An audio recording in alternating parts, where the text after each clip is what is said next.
Nós estamos estudando as 7 cartas de Jesus Cristo para as 7 igrejas do Apocalipse. Então ele se apresenta no capítulo 1 de Apocalipse. Apocalipse é um livro bem fácil de achar porque é o último livro da Bíblia, né? Ele se apresenta no capítulo 1 de diversas formas,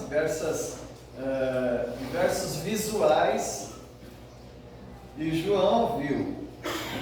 E quando o Senhor Jesus escreve para essas igrejas, as igrejas que havia naquela época, no primeiro século, e atualmente é na região conhecida hoje como Turquia.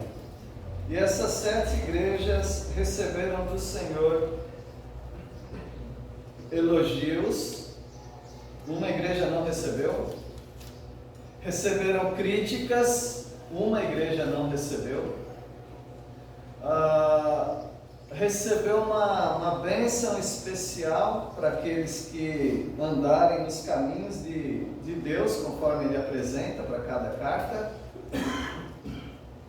E essas cartas, para aquelas igrejas, servem para nós hoje, para nós avaliarmos também a nossa vida como igreja e a nossa vida individual também. E nós já estudamos 3 dessas cartas. No capítulo 2 de Apocalipse, a igreja de Éfeso, que era uma igreja que abandonou o primeiro amor. E o Senhor Jesus disse o que fazer para recuperar esse primeiro amor. Vimos a igreja de Esmirna.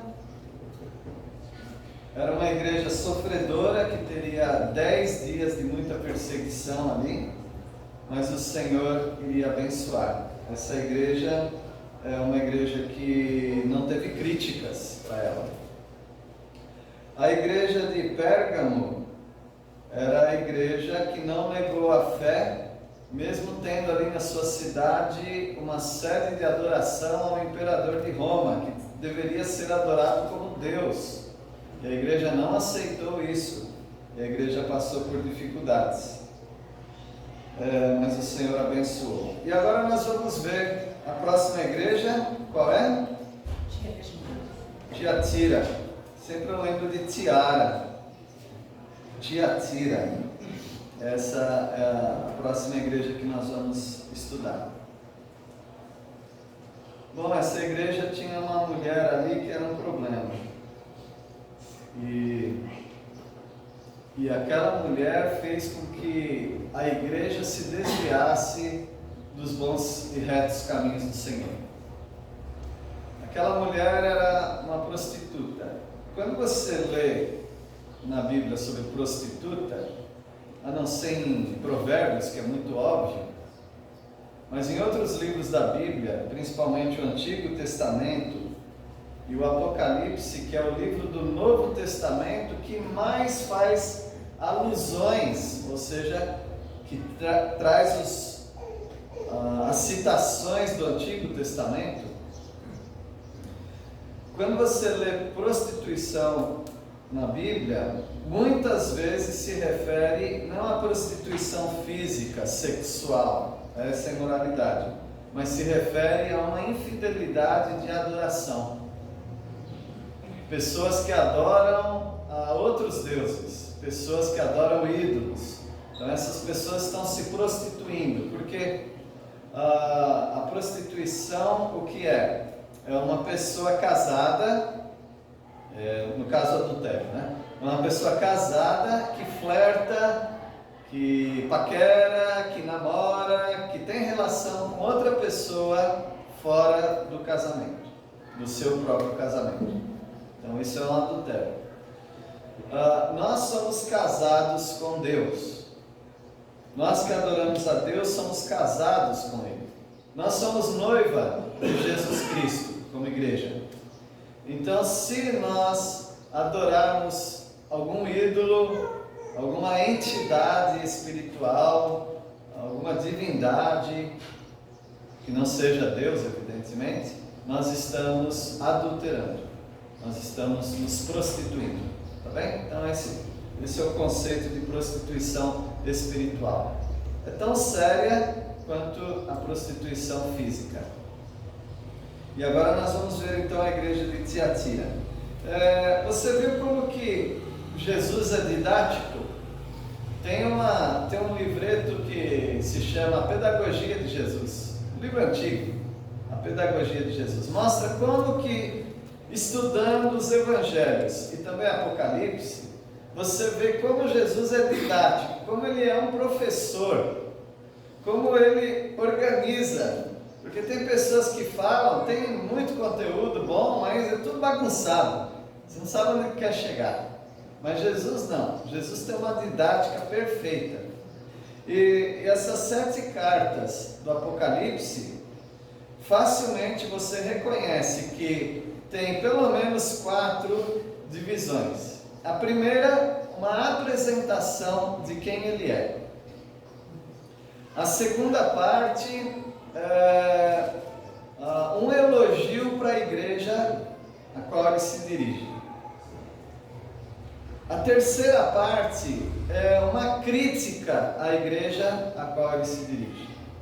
E a quarta parte é uma premiação para aqueles que andarem conforme ele está mandando que andem. Então nós temos essas divisões naturais, com exceção de 2 igrejas, que uma não tem crítica e outra não tem elogio. Então vamos para a igreja de Tiatira. Como que ele se apresenta? Alguém pode ler o versículo 18, por favor? Ao anjo da igreja em Tiatira escreve: isto diz o Filho de Deus, que tem seus olhos como chama de fogo, e os pés semelhantes ao latão reluzente. Então lá no capítulo 1, quando o Senhor Jesus se apresenta, ele se apresenta com 7 características. Às vezes, uma característica dupla, né? Mas são 7 características. Ele pega 7 igrejas e faz um recorte daquelas características e cola em alguma igreja.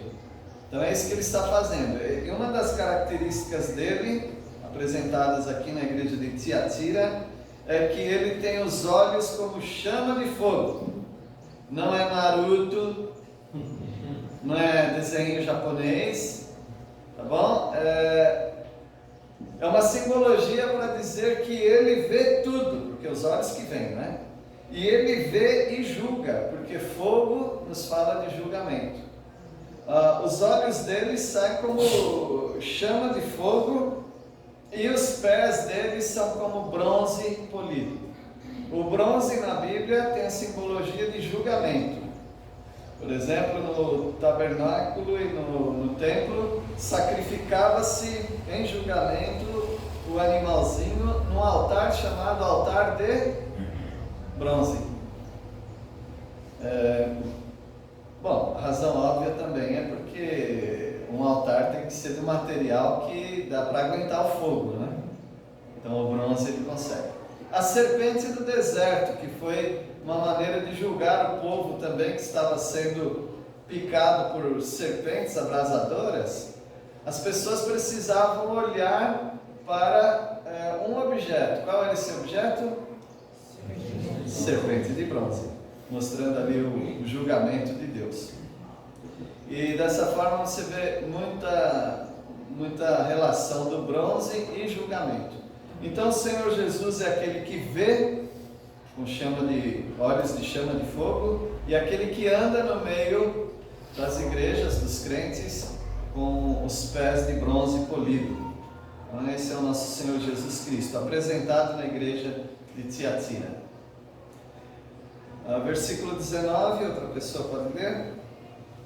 Conheço as tuas obras, o teu amor, a tua fé, o teu serviço, a tua perseverança e as tuas últimas obras, mais numerosas do que as primeiras. Eu gosto de elogio. Vocês gostam de elogio? Eu gosto de elogio. Eu não gosto de elogiar, mas eu gosto de elogio. Brincadeira. O elogio ele pode ajudar a pessoa que está talvez indiferente, né, a se erguer, Você faz um elogio para algumas pessoas, elas se erguem, né? Elas se animam. Para algumas pessoas você faz um elogio, elas ficam orgulhosas. Nem é bom elogiar certas pessoas, né? Parece que ela já está estufada, se elogia ela explode. Então o elogio ele tem uma característica didática também. Ele ensina as pessoas. E quando o Senhor Jesus elogia a igreja de Tiatira, Ele não joga elogios ao léu, ou seja, um elogio que pode ser feito para qualquer pessoa. Não, o elogio do Senhor Jesus é personalizado. Ninguém pode receber aquele elogio. Quem recebe aquele elogio é porque tem características que são diferenciadas. E essa igreja aqui tem essas características. O Senhor Jesus conhece as obras daquela igreja. Você acha que Jesus não conhece as suas obras? Ninguém repara no que eu faço, ninguém dá valor no que eu faço. Você está esperando o elogio das pessoas? Saiba que Jesus conhece o que você faz. Tem coisas secretas que você faz, coisas boas, e que ninguém sabe, mas o Senhor Jesus tem tudo registrado. Ele fala inclusive que de cada palavra que proferirem a vossa boca, vocês terão que dar conta disso, porque Ele registra tudo que você faz. Então o Senhor Jesus conhece as obras da igreja de Tiatira. Quais são as obras? Eu não sei, a não ser aquilo que Ele menciona. Algumas das obras Ele menciona aqui. Eu conheço o teu amor. O irmão leu João 15, que nos fala de amor. Nós precisamos amar as pessoas. E o Senhor Jesus conhece que a igreja de Tiatira desenvolve esse amor. Ele conhece também a fé. É uma igreja que persevera no Senhor, que crê no Senhor, confia nele. Ele conhece a sua vida também. Ele sabe se você confia nele quando você ora. Porque orar é pronunciar palavras. Mas isso não quer dizer que pronunciar palavras quer dizer aquilo que sai do coração. Às vezes nós mantemos um ritual. Falar que tem que orar, então eu vou orar, vou falar com Deus. Mas não confio muito não. Mas a igreja de Tiatira é uma igreja que deposita a confiança dela em Jesus Cristo. Ele conhece também o serviço de Tiatira. Ele conhece o que você faz para Deus. Ele conhece o seu trabalho. Cada coisa que você faz, mínima que seja, se é para Deus, você vai ganhar um galardão disso, um prêmio. Porque Ele vai premiar, Ele vai galardoar as pessoas que trabalharem para Ele. E Ele sabe se você está trabalhando para Ele ou não.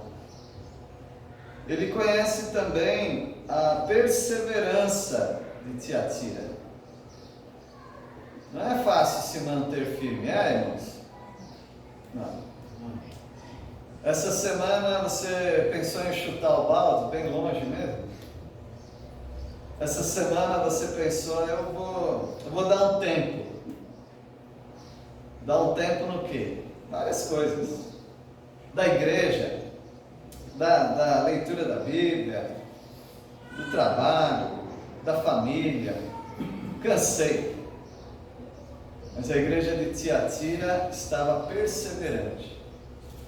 E era uma igreja que tinha dificuldades, mas estava firme no Senhor. Ele conhece, ele está elogiando pela perseverança. E ele conhece também as últimas obras, o que foi feito recentemente, que eu não sei o que foi, mas Jesus sabe. Os últimos acontecimentos. E ele diz que as últimas obras, em relação às primeiras, são como? Mais numerosas. Opa, isso aqui é muito difícil você encontrar em pessoas. Você encontra um crente recém-convertido, recém-chegado ao Evangelho, à palavra, Essa pessoa está explodindo de motivação para servir ao Senhor. Ele quer abraçar o mundo. Ele quer fazer tudo que estiver disponível para fazer, ele quer fazer na obra de Deus.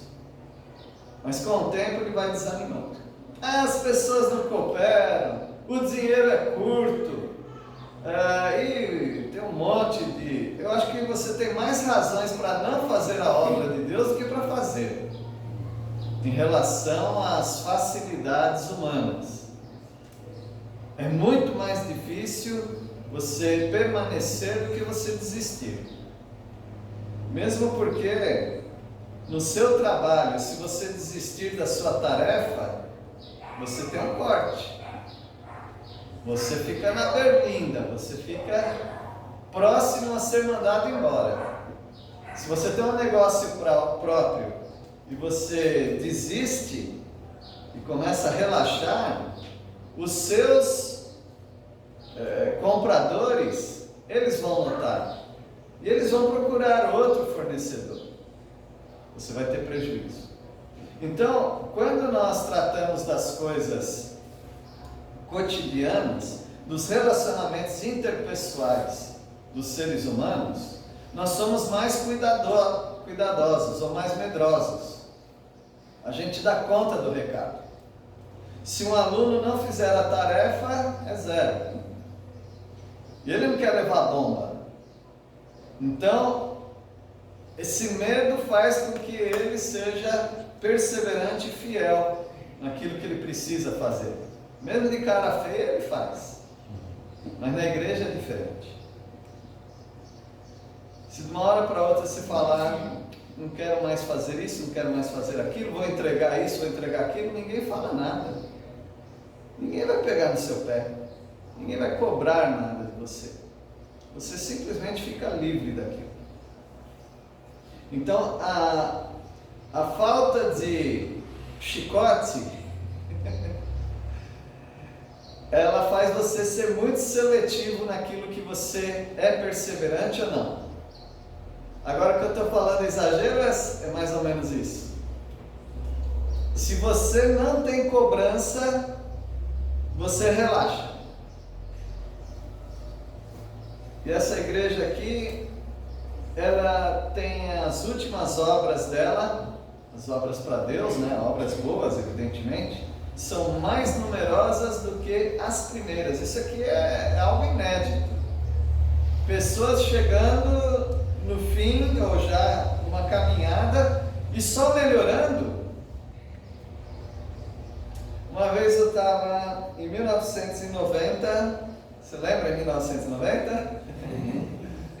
Estava eu lá, recém-chegado em Peniel, com uma mesa da cozinha, não tinha escritório nem nada, mesa da cozinha, cheia de livros assim. Peguei na biblioteca e estava lá tentando estudar a minha primeira matéria, que era 1 Coríntios, para dar lá na escola. Aí chegou um líder, né, mais velho. Bom, qualquer um era mais velho que eu, era recém-chegado. E ele falou assim: um dia você não vai precisar mais disso aí não. Porque você vai saber já das matérias e tal, então você não vai precisar se esforçar tanto assim. Sabe o que aquilo ficou na minha cabeça? Eu falei, eu não vou fazer isso aqui não. Eu vou estudar sempre. E nós, professores, tem vários professores aqui da Bíblia ou não, nós professores temos uma tendência maligna. E se a gente já sabe um conteúdo, a gente nem repassa. A gente vai dando aquele conteúdo, vai dando, e você nunca melhora. Você sempre é a mesma coisa.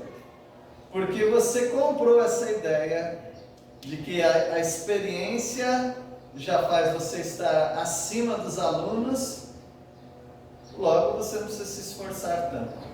Isso é um engano. Que as suas últimas obras sejam mais numerosas do que as primeiras, amém? Você seja mais dedicado. Por isso nós encontramos pessoas de idade aprendendo coisas novas. Agora você vê as pessoas preguiçosas dizendo que papagaio velho não aprende a falar. Mas você vê idosos aprendendo idioma novo. Você vê idosos aprendendo a usar Excel. Você vê idosos aprendendo Word. Vocês estão sabendo o que eu estou falando, né? Eu não. Não. Então está na hora de... Está na hora de aprender que é Excel, Word. Porque se você não souber essas coisas hoje, você é um analfabeto digital. E as pessoas vão passar a perna em você.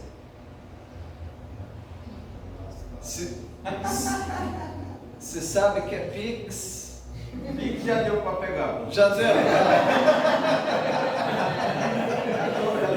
Ele aprendeu o dia que o cara falou, vou pagar em Pix, e ele não sabia o que fazer. Aí ele aprendeu. Quando eu passo o valor errado, esse dia eu passei o valor errado, ia pagar 1.100, passei de 110. O cara me ligou, o senhor passou errado. O senhor botou só 110, aí eu fiquei nossa, mas fui lá, veio na errado. Falei, agora você vai ganhar 10. Pois é. Eu lucro 10. Tá aí, já aprendeu, né, irmão? Então não quero desrespeitar ninguém não, tá? A gente faz essas brincadeiras aqui, mas um pouquinho sério tá? Um pouquinho sério Antigamente você tinha que aprender a assinar um cheque. Hoje você tem que aprender outras coisas. Então você não pode ficar para trás. Melhor explicar o que é cheque, né? Para os mais novos, né? Então você... Ultimamente exige-se muito. Eles falaram que era para simplificar a vida, né? Mas ultimamente exige-se demais, muito conhecimento. E conhecimento específico em algumas coisas. Então as suas obras agora são mais numerosas do que antes, em muitos aspectos. E você precisa aprender essas coisas. Agora, quando nós falamos da vida cristã, muitas vezes nós ficamos muito defasados. Tem velhinho que sabe mexer com o Excel, com o Pix, com várias coisas. Mas ele abandonou a palavra de Deus. Está defasado. Então muitas pessoas estão defasadas. Por quê? Porque se você não souber fazer um Pix, você perde vendas. Minha esposa e eu fomos numa loja e aí minha esposa interessou lá por algo e nós íamos comprar. Quem que anda com dinheiro hoje? Né? Vamos ver aqui se tem. Aqui, ó. Quem que anda com dinheiro hoje? É dinheiro de plástico. Era dinheiro de plástico, agora é o Pix, coisas assim. Aí a senhora não tinha. Então, para eu ir lá no banco para tirar, esquece. Falei para ela, a senhora sabe, né, o que é Pix? Meu filho está sempre falando para eu fazer. Falei, a senhora vai perder vendas, a senhora tem que fazer. Até no bazar eu faço Pix. Eu É? faço não, né? Sim, recebe, né? Aí ela chamou o filho dela, a filha dela. Aí a filha dela veio e tal. Ela falou, eu já falei para minha mãe. Eu falei, então faz o seguinte, eu passo para você. Você tem, né? Ela tinha. Eu passei para você, mas você tem que passar para ela depois, tá? Falei, tá vendo? Só não perdeu a venda porque tem sua filha aqui. Até ajudamos, né? Falar, eu vou fazer essa semana, mas eu vou fazer. Senão você perde, você fica para trás. As últimas obras mais numerosas do que as primeiras. Você não pode parar. Você não está parando no comércio. Você não está parando na vida acadêmica. Você não está parando. Alguém me falou que conseguiu um emprego numa empresa aqui por perto. E a pessoa parou de estudar. E só que ele ganhou um emprego já condicionado a volta a estudar. Agora, para voltar a estudar depois de alguns anos, meus irmãos, que dificuldade. Aí eu perguntei para a pessoa, e aí, você se arrependeu de parar? Muito. Ou então agora você começa a ensinar os jovens dessa cidade, porque nessa cidade o que tem de evasão escolar, o que tem de gente que parou de estudar, fala para eles, você não vai conseguir emprego. Você não vai conseguir oportunidade se você para de estudar. Então, ao mesmo tempo que a gente incentiva no ramo comercial, acadêmico, empresarial, nós precisamos também, meus irmãos, nos atualizar na nossa fé cristã. Nós precisamos ler a Bíblia, aprender. Dá para ler muitas coisas hoje, aprender muitas coisas e crescer. Havia um cântico que falava sempre melhorando. Pouquíssima gente aqui conhece, sempre melhorando. Alguém conhece? Então, eu só queria saber a idade de vocês. Então, é sempre melhorando. Só que o cântico falava, sempre melhorando, sempre melhorando, sempre melhorando no Senhor. Porque nas outras áreas eu sei que você está melhorando. Eu não estou nem preocupado, porque se você não melhorar, você fica para trás. Financeiramente, em todos os aspectos você fica para trás. Então, a minha preocupação é saber se você está melhorando com o Senhor, buscando o Senhor. Então, as últimas obras são mais numerosas do que as primeiras. Número 20, a buzina me tirou aqui essa versículo 20, alguém pode ler? Tenho, porém, contra ti o tolerares que essa mulher Jezabel, que a si mesmo se declara profetiza, não somente ensina, mas ainda seduz aos meus servos a praticarem a prostituição e a comerem coisas sacrificadas aos ídolos.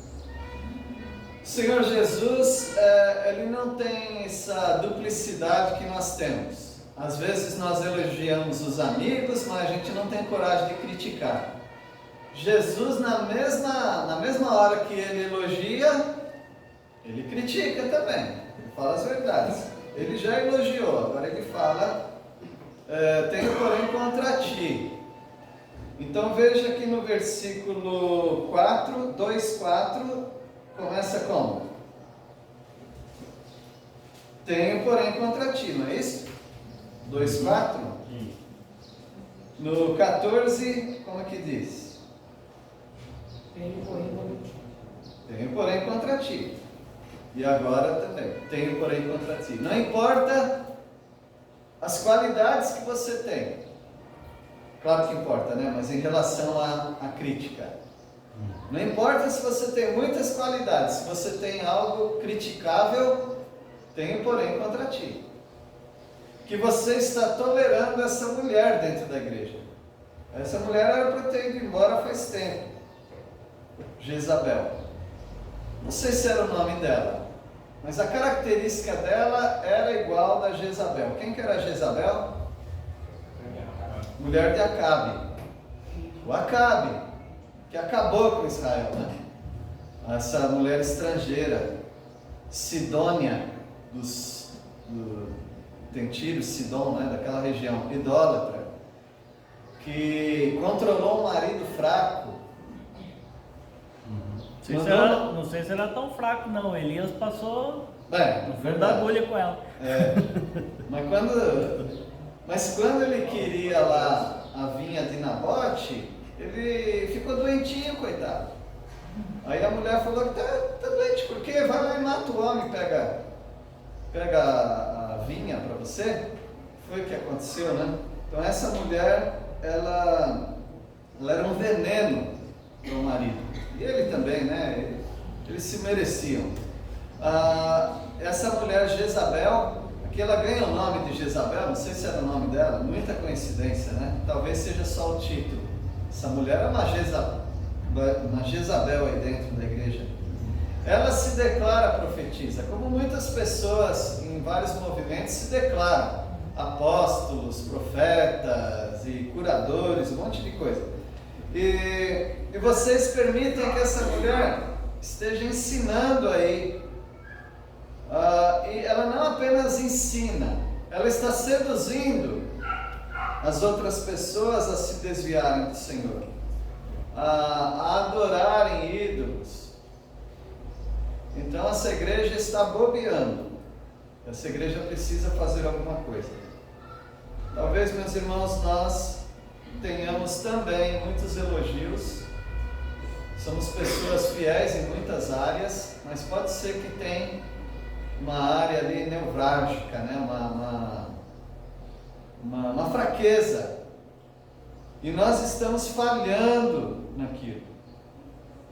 E essa falha pode consumir até as coisas boas que você faz. E por isso você precisa notar se o Senhor Jesus não tem algo contra você. No sentido de te exortar sobre alguma prática, algum pensamento errado, para você corrigir. Você anular essa crítica e ficar só com o louvor, o elogio do Senhor. O Senhor Jesus é muito misericordioso. Você vê isso no versículo 21. Alguém pode ler? Desde tempo para se arrependesse, porém ela não quer se arrepender da sua imoralidade. Onde que está a misericórdia dele? Dele tem. Ele já poderia ter destruído essa mulher, mas ele está dando tempo, porque ele quer que ela se arrependa. Muita gente acha que Jesus não volta mais. Falou que ia voltar, mas não volta mais não. Mas Pedro fala sobre isso, que não é para julgar a demora dele, como se ele estivesse demorando. Qual é a razão da aparente demora de Jesus? Longanimidade, essa é a palavra. Ele não querendo que pereçam as pessoas, ele quer salvar as pessoas. Quanto mais tempo, mais chance tem de mais pessoas virem até Jesus. E ele deu tempo para essa profetisa, essa pseudo, né, essa falsa profetisa aqui, se arrepender, mas ela não quer. Então, se ela não quer, ela vai sofrer a consequência. Bom, numa prostituição, o objeto de trabalho, além de roupas sedutoras e tudo mais, é a cama, né? Vamos falando claro assim, não é? É a cama. Então, se ela tem levado vários para a cama, seja fisicamente, na imoralidade sexual, ou seja espiritualmente, levando várias pessoas ao altar de divindades, então ela vai cair no objeto de trabalho dela, na ferramenta de trabalho dela, que é a cama. Versículo 22. Eis que farei com que fique acamada, e trarei grande tribulação aos que com ela terão, caso não se arrependam das obras que ela ensina. Ela vai ser julgada e os seguidores dela também, porque se desviaram do Senhor. Deus está nos dando tempo para nós consertarmos a nossa vida. Como dizia minha tia, tem que emendar de vida, né? E é isso. Nós precisamos fazer emendas na nossa vida. Alguma coisa que está errado, nós voltarmos um pouco e confessarmos a Deus, pedirmos a Ele ajuda para nos tirar daquele vício, nos ajudar a falar de outra maneira com as pessoas, a sermos menos preguiçosos ou não sermos preguiçosos, a não sermos um louco por trabalho. Nós somos cheios dos extremos, né? Para nós consertarmos a nossa vida, porque senão vem uma disciplina, um juízo, e aqui nesse caso, para aqueles que não se arrependeram. E aí tem mais ainda que ele diz no versículo 23, alguém pode ler? Matarei os seguidores dela, e então todas as igrejas saberão que eu sou aquele que conhece os pensamentos e os desejos todos. Eu pagarei a cada um de vocês de acordo com o que tiver feito. Ninguém pode acusar Jesus de não ser bondoso, de não ser longânimo, misericordioso, porque ele dá tempo. Mas também tem o juízo. E aí as pessoas vão saber que ele sonda as mentes e coração. Porque os olhos dele penetram os nossos corações. É um olho de chama de fogo, de julgamento. E ele vai julgar cada um segundo as suas obras. Apesar de Tiatira ter as últimas obras mais numerosas do que as primeiras, não quer dizer que não serão julgados, ou a igreja não será julgada pelas obras erradas. Você pode ter muitas coisas boas, mas se você está fazendo coisa que não se harmoniza com a palavra de Deus, essas obras serão julgadas. Versículo 24. Digo, porém, aos demais de Tiatira, a todos aqueles que não seguem essa doutrina e que não conheceram, como eles dizem, as coisas profundas de Satanás, não porei outra carga sobre vocês. Aqui tem um bônus, já tem um elogio, agora é um bônus, para aqueles que não estão andando nesses caminhos. Então essas pessoas não terão uma carga, Deus não está cobrando nada dessas. Se nós estamos andando conforme Deus quer, não tem uma carga sobre nós. Por quê? A gente se sentiria pesado.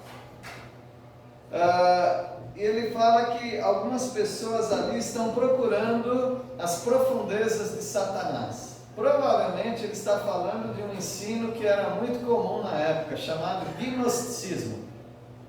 Gnosticismo quer dizer conhecimento. Eles ensinavam que havia um conhecimento profundo, um aeon. Aeon quer dizer uma verdade que você não conhece normalmente. É uma verdade, é místico, é uma coisa elevada, algo elevado e secreto, que você precisa entrar no gnosticismo e aprender com eles para saber qual que é. Bobagem. As sociedades secretas estão falando isso há centenas de anos, tudo bobagem. Aí eles mudam o nome de Deus. Deus não é Deus, é o Gadu, grande arquiteto do universo. Depois você passa lá por alguns graus, aí você aprende que já não é mais o Gadu, é o Jabulon. Lembra da bola Jabulani? Na Copa? Chutava para cá, a bola ia para lá? Talvez uma referência. Aí nessas sociedades secretas eles ficam lá, não, o nome do Deus é Jabulon, conhecimento secreto. Aí com o tempo você vai conhecer qual é o nome. Eu vou cortar o caminho para você, tá? Jabulon, Jeová, Bu, Baal, Osíris. Uma mistura de Deus de Israel com Deus dos cananeus com Deus dos egípcios. Ou seja, uma coisa diabólica. Também conhecido como profundezas de Satanás, coisas profundas de Satanás. Cai fora disso, eles não têm nada para te oferecer. Então não tem carga para vocês que não caíram nessa conversa de profundezas de Satanás do gnosticismo. Mas aí uma advertência para esses que ainda estão sendo fiéis. Versículo 25. Então somente conservai o que tens até que eu venha. Faz isso. Conserva. Não inventa, não. Talvez tenha gente que quer inventar um outro cristianismo. Sem inventar nada. Se você conservar aquilo que você tem, já está resolvida a sua questão. Não precisa inventar unidade entre os irmãos. A Bíblia não fala para você inventar unidade, criar unidade. Ela diz para você preservar unidade. Efésios capítulo 4. Preservar aquilo que nós já temos. Somos unidos em Cristo uns com os outros. Vamos conservar a santificação na palavra. Vamos santificar os princípios básicos do crescimento espiritual. Quais são? Ler a Bíblia e fazer oração e estar no meio dos irmãos. Não precisa inventar mais nada. Como é, Neto? Boi, né? Você precisa de boi. O que é boi mesmo? Bíblia, oração e igreja. Está aí. 26. Ao vencedor que guardar até o fim as minhas obras, eu lhe darei autoridade sobre as nações. Então nós reinaremos. A palavra de Deus diz em Apocalipse 1, versículo 6, que nós seremos reino, somos reino. No reino de Cristo Jesus você terá autoridade sobre nações, talvez, né? Porque depende do seu galardão. Versículo 27, alguém pode ler? E com cetro de ferro as regerá e as reduzirá a pedaços, como se fossem objetos de barro. Você vai reinar com Cristo Jesus, porque essa atribuição de reger as nações com vara de ferro, ou seja, punho firme, com autoridade, é de Jesus. No Salmo número 2. Salmo 2 você vai encontrar isso. Ele regerá as nações com vara de ferro. E ele está dizendo que você vai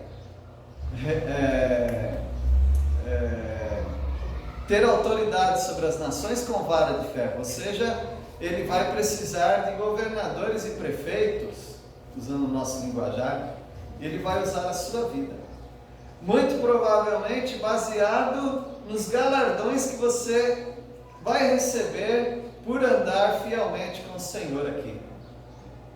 Porque o Senhor Jesus disse aos discípulos: uns terão autoridade sobre 5 cidades, outros terão autoridade sobre 10 cidades. Baseado na sua fidelidade ao Senhor, Ele vai te premiar e vai te dar atividades. Quem pensa que o céu você vai virar anjinho tocando harpa lá, flutuando no céu? Não, você vai ter muita atividade no reino do Senhor. Se você não gosta de trabalhar para Deus, é melhor você aprender agora, porque o Senhor tem atividades para nós. E o versículo 28, assim como também eu recebi de meu Pai, dar-lhe-ei ainda a estrela da manhã. O Senhor Jesus é conhecido como a estrela da manhã. Ele vai compartilhar conosco isso, seja lá o que for. Eu não sei o que é isso, tá? O que é ser estrela da manhã, mas deve ser algo brilhante, esclarecedor.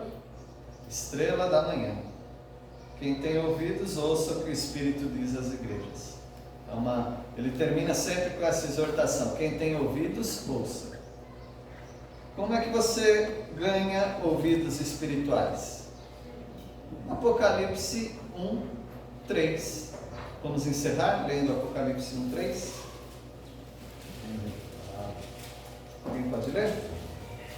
Bem-aventurado aquele que lê, os que ouvem as palavras desta profecia, que guardam as coisas que nela estão escritas, porque o tempo está próximo. Vamos ficar firmes, meus irmãos, que as nossas últimas obras sejam mais numerosas do que as primeiras. Deus os abençoe. Vamos orar.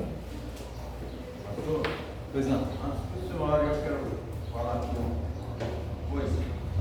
Agradecer aqui a igreja que orou pela minha estrada domingo, porque eu não pude vir aqui domingo, porque minha rua estava ruim, e depois fiquei sabendo que alguém solicitou que orasse por ela. E Deus respondeu de uma forma muito rápida e maravilhosa, que na terça-feira tudo se resolveu assim de uma forma que eu não consegui explicar muito não, mas foi tudo correndo. Eu consegui pedra, eu consegui máquina, eu consegui um amigo forte aqui que me ajudou bastante. Bom.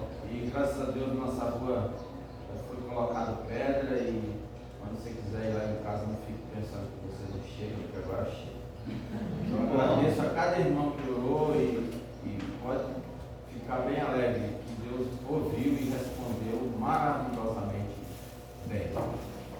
honra. Graças a Deus. Vamos orar. Senhor, nós louvamos o Teu nome pelo estudo da Tua Palavra. Ajuda-nos, ó Pai, a sermos fiéis ao Senhor, seguirmos os Teus caminhos. Obrigado, ó Pai, por essa bênção na rua do irmão Dionísio, irmão Donizete.